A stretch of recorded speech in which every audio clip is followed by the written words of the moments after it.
Maswerteng umaga po mga ka-STL. Narito na po ang resulta ng STL Muntinlupa para sa araw na to, first draw February 6, 2025. Araw ng Huwebes. Naway ang mga natayaan nyo pong mga numero kanina ay manalo nawa ngayong umagang ito, 11 AM. Kaya kunin nyo na po ang inyong mga tickets. Narito na po ang resulta.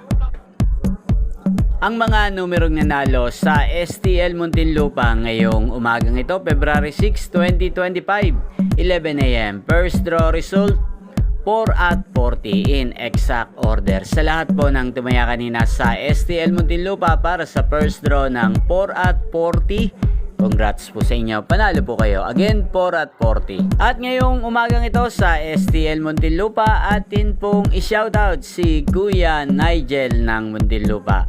Shoutout po sa iyo Kuya Nigel. Sana ang mga tinataya mo mga numero sa Muntinlupa ay manalo na sana ngayong umagang ito. At sa lahat po ng mga taga Muntinlupa dyan, shoutout po sa inyo. Inyo pong napanood ang resulta ng STL Muntinlupa sa channel na to, Roderick Hernandez TV. Magkita-kita pong muli tayo mamayang 4 PM. Thank you for watching.